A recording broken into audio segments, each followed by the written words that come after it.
My life is a storybook of God's manifestation. I'm a product of my worship. It's not by singing, it's by grace. I'm living in a house I didn't pay 1 naira. Do you know what it means for somebody to finish building a house and give it to you? You know, and sometimes, every time I come out of my house, I look around, I ask myself, how old are you? Because I know that it's not by singing. And so I feel like it's time to even let people know the secret behind the glory they celebrate. My first album, The Definition, when that album came out, you know, Love World Records helped me to produce that album. And the first night, we sold 100,000 copies at Night of Bliss. Now, that was a lot of money. And then I was still climbing bike. And we didn't know it was going to sell that much. Then we had another program, Night of Bliss. It was all sold. And they called me. They said, we made money from your CD. We would like to give you 1 million. Eh? I thought, 1 million? That's a lot. So I called my mom. God bless my mother. My mom took me to church every day of my life, Scripture Union, SU, yeah. And she said, you know it's your first fruit, leave it for them. And I thought, 1 million naira. And she that is telling me leave it for them, she didn't have 1 naira. I mean, me and my mom, we hawked together in Enugu. I will hawk this direction, she will hawk that direction. So she would have thought that, you know, this is a breakthrough, 1 million, God. And she said I should, you know, leave it for them. It's my first fruit. Well, I didn't have a choice but to obey her. So I told them, no, I don't want. Are you sure? I said, I don't want. Maybe from the next one. Do you know what God did? Now they took me to South Africa to shoot my first video. They said, okay, since you don't want money, let's make a video for you. Let's. And while we were shooting, I met some people who say, are you the Frank Edwards? We love your music. We didn't even know you're Nigerian, da da da da. But you know, your music needs to circulate, go to everywhere in the world, you know. But here's what you're going to do. You're going to remove Jesus and use God. It sounds the same. Nobody will know, because for your music to circulate, people that the name Jesus offends need to be your fans too. So but by the time you use God, they won't find it offensive, so you will be able to circulate your music. And when I saw the offer, and I thought, Jesus, God, the same thing is not much different. Nobody will know. You know, God spoke to me and said, see, if you do this, it will not last. If you don't, whatever they promise you, I'll double it for you. So again, I let it go. I mean, I let the offer go. Even my then manager thought I made a mistake.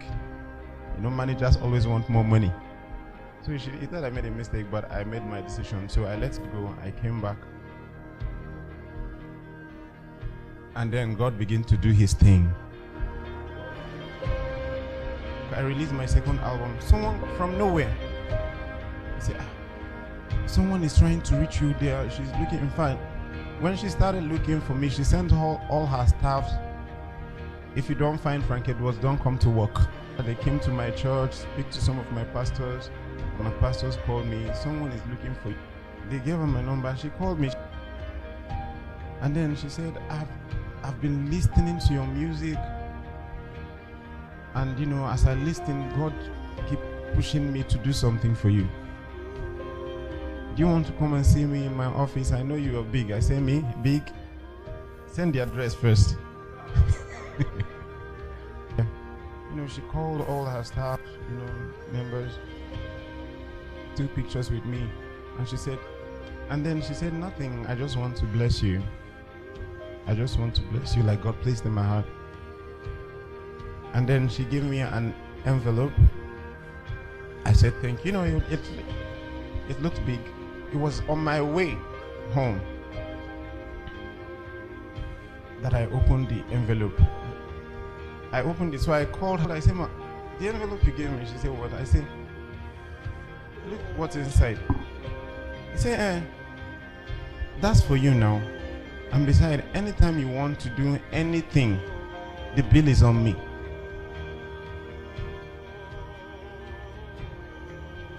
Okay. Then now I have $10,000. I didn't do anything for you. I didn't sing nothing. I said thank you.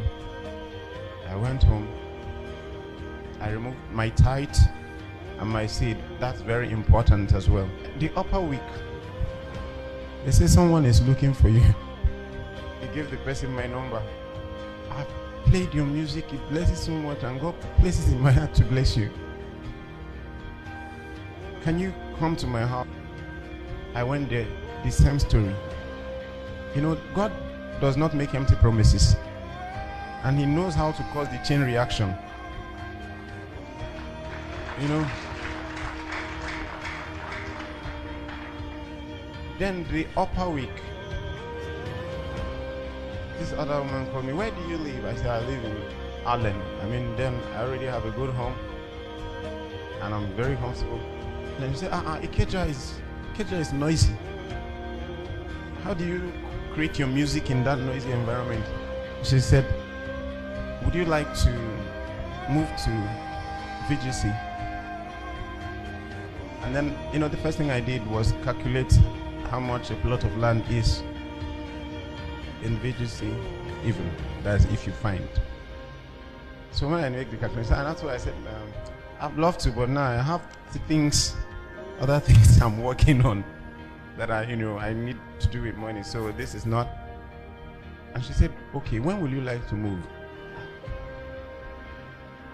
So I said, I'll work on it. You know, I was thinking I would pay for it. And the next thing, I saw trucks in my house. Trucks. As I say, what would you like to take out of this house, and what would you like to live here? So as I talked to you, I didn't lose the other place. I have the two. I said, what would you like to take out here? I said, I'll take. You want me to move? I will take everything. He said, no, just the things you will need, because the other place is already furnished. When I mean furnished, ask my manager. He knows my house. I live like a king, and that was what God promised me. And I kept my own part of the deal. I did not disobey. When I met them, all I wanted to do is to take pictures with him. You know, like you see a big superstar, I rush with my phone and say, good afternoon. I didn't even know whether to say afternoon or evening.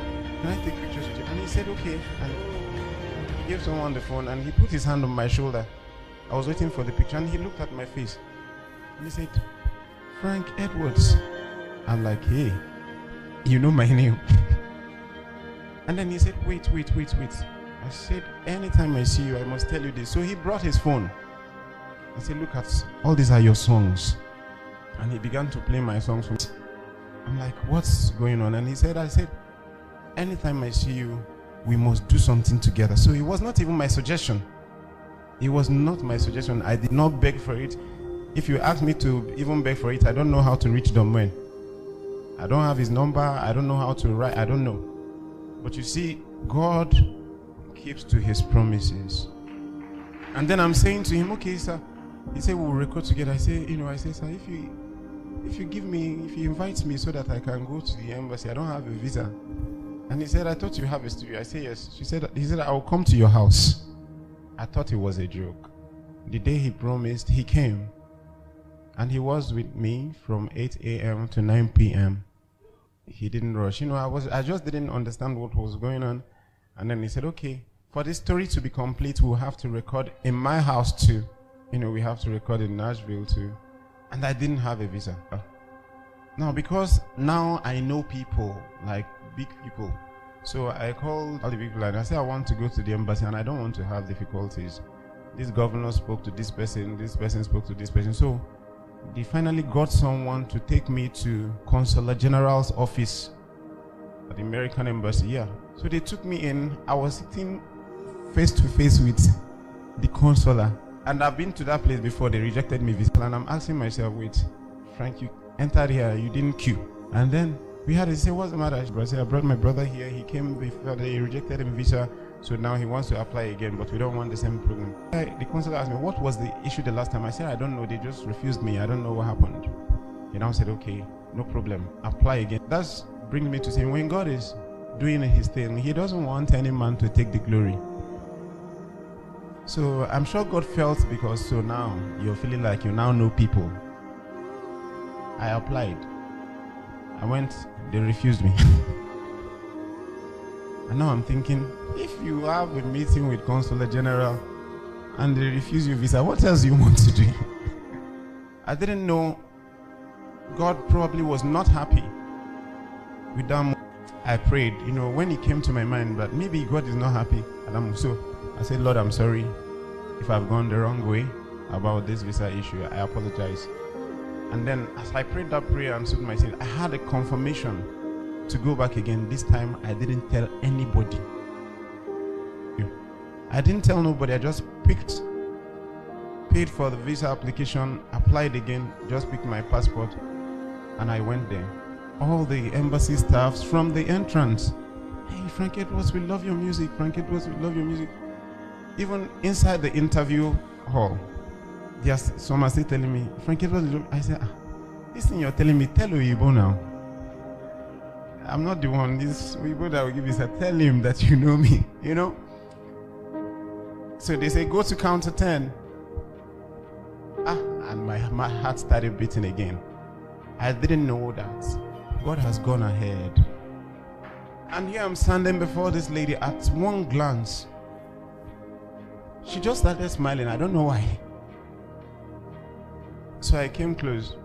She said, how are you? I said, I'm fine. And she said, I love your music. That was the end. She said, you are amazing at the experience. And I left, then a few days later, I collected my visa. And that's how I got to the visa. I went to America and we are done with our album.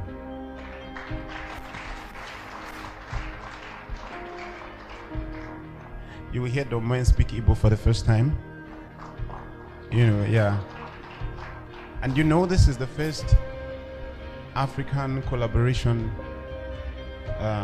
with Domwen or any, integrity music. They've never done it before.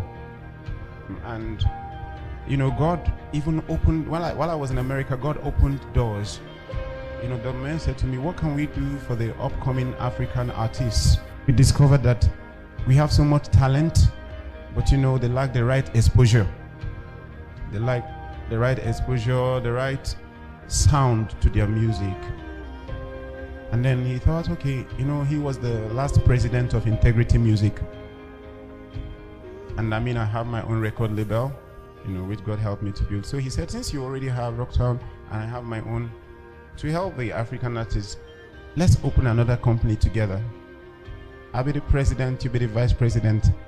And I thought that's cool, vice president. So now the story is from hawking in the streets to being a vice president of the biggest record label in Africa. I don't know what you're believing God for. I don't know your background. I don't know what you've been through. But see, don't let your background put your back on the ground. It doesn't matter what you have done. It doesn't matter who gave birth to you. It doesn't matter they say in your family they don't marry. In your family this, in your family that. Tell them this is me. He who is in Christ is a new creation. All things has passed away. Everything has become new.